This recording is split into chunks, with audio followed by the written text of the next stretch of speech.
Hello guys, good morning. Natapos na yung atin namin ng mas guys. Ito yung mga kasama ko mga celebrity. Yahoo, yes, kuya. Yan si Brother Chirag.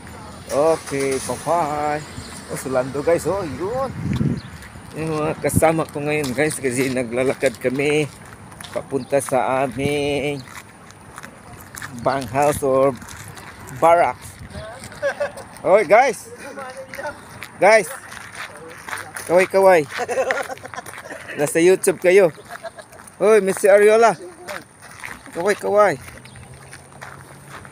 Okay, ganito yung buhay dito, guys. Yan. Yan, mga kasama ko. Yan, guys. Yan ang ginagawa namin dito pag nandito kami sa bang house. Magre-relax for how many days for waiting sa aming schedule sa trabaho. Kung katawagan kami ulit para makasampa kami ulit sa platform guys. Every Sunday nandito kami kasi kailangan tayo mag-attend ng Holy Mass kasi ang highest praise and worship ang Holy Mass guys, yung pag-attend ng 1 hour Holy Mass. Isipin mo guys sa ating pagtatrabaho how many hours a day, pero ang hiningi ng ating Panginoon only 1 hour, only Sunday guys. But bakit natin hindi natin bigyan ng panahon kahit 1 hour lang na magsisimba? Kasi life is too short guys. Lahat ng ating buhay dito sa mundo is a temporary lang guys. Panandalian lang tayo. Kailangan mayroon tayong physical na paraan na kumakain tayo, mayroon tayong financial na trabaho tayo, bigyan din natin ng spiritual yung buhay natin, especially mag-attend tayo ng mass kahit saan sa ulok ng mundo guys. Kapag may mass yan, mag-attend tayo kasi Holy Mass guys. Yan, kasama ko guys. Yun.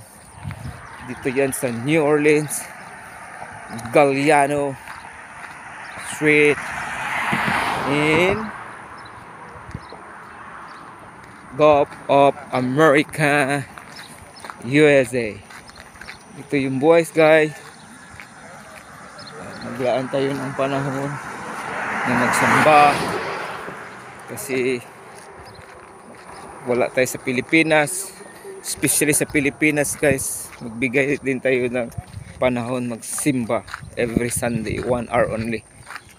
Kita mo yun guys, malaki yung church pero kunti lang ang nagsasamba kasi may schedule yan. Pero dyan sa atin guys, Pilipinas, chapel or mat church, maraming nagsisimba kasi sa buong mundo guys, isa ang maraming magsasamba yung mga Pilipino sa Pilipinas. Okay guys, hanggang dyan muna yung update ko. Yung mga barko guys, mga sira na barko, mga yachts. Ayan, napaka-bless natin guys kasi sa Pilipinas, saan makikita natin may gulay, may prutas. Dito guys, puro lang mga kahoy, hindi makakain, walang prutas. Dyan sa atin guys, marami. We are blessed being a Filipino. Okay guys, God bless us and more power. This is DJ Freeman Vlog. Mabuhay. Happy Sunday to all. Bye bye. See you in my next video.